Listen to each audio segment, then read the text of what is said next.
everybody, welcome to another episode of Orange Grove 55. So in this video, let's talk a little bit about that new Genie program that's actually replacing the free Fast Pass program.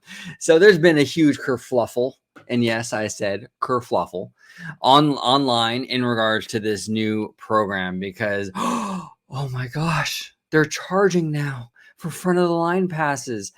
Okay, so what are my thoughts on this? Well, it's a little bit mixed, actually. I actually don't mind them charging, what is it, like $20 a day for fast passes or front of the line passes. That doesn't really bother me. This is kind of an industry standard at this point. A lot of theme park companies now are doing this, including Universal, okay? So a lot of companies are doing this, but in theory, I don't mind it so much because I think that for the Genie wait times, right? Because now you're paying for the service. I think that there's going to be the wait times are going to be far better for Genie than they were for FastPass for a number of reasons. Number one, Disney is incentivized to keep the wait times low for Genie, so more people buy into Genie, right? But even aside from that, whenever you add a paywall, a barrier of entry, you're going to have less people buying into that service, getting that service. So when FastPass was free, everyone and their mom was getting fast passes. Well, now that you have to buy it and you have to actually pay, less people are naturally going to do it. So there's going to be less people in the Genie system than there were for FastPass. And Disney is very much incentivized to keep that line going as fast as possible because they want more people to buy into Genie, right? So I think from a Genie perspective, I think the lines will be very, very quick, very, very easy. If you do that $20 a day, I think you're going to have a very good time. Absolutely.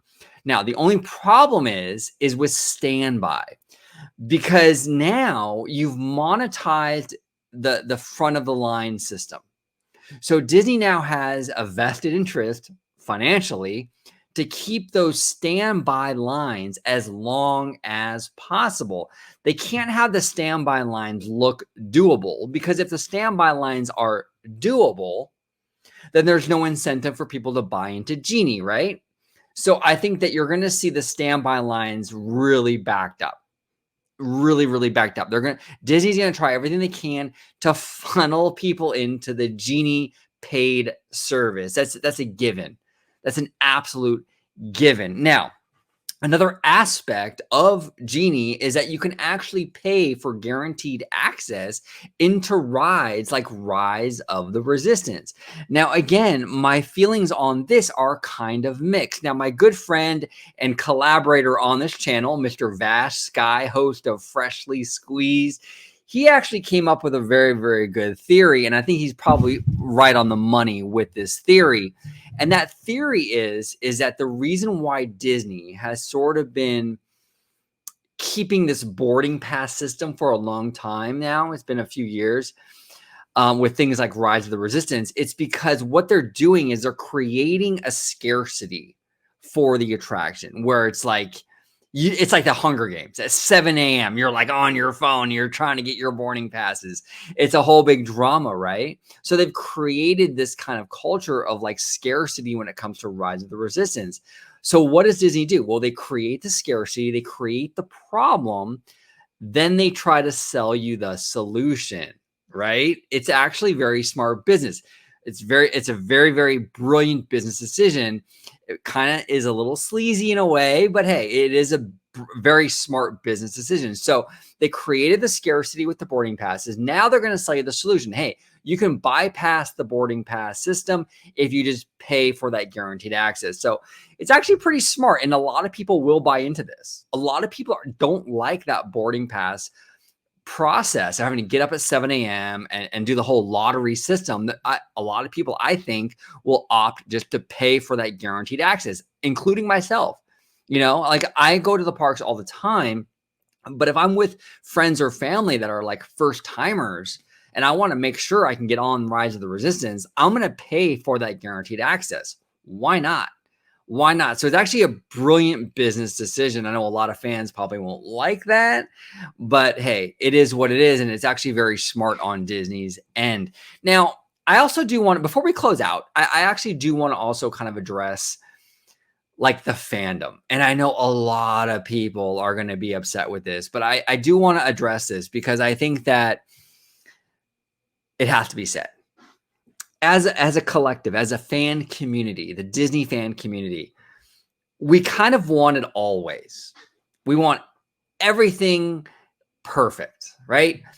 I have been hearing for years about how crowded the Disneyland resort is and how Disney needs to do something about it, right?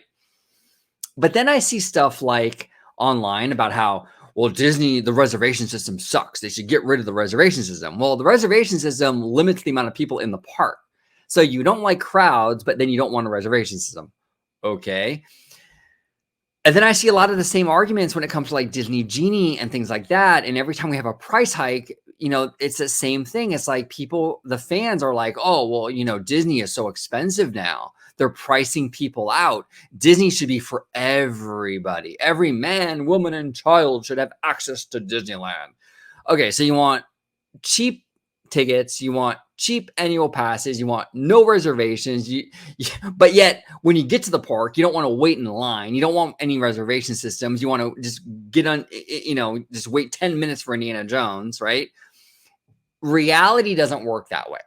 Okay, and I think as fans, we really have to zero in on what we want and be coherent, because I think from the outside perspective, Disney looking in to our community, we look a little bit crazy in a lot of ways because we want everything super cheap and we want no crowds, and that's just not reality, And I see that narrative a lot with the Disney Genie stuff being super expensive for a lot of people, and I see that with any kind of price hikes in regards to ticketing. But then you don't want any crowding, right? You don't want it to be crowded. So I think that fans need to kind of adjust what they want and kind of pick what aspect they really find important and kind of zero in on that.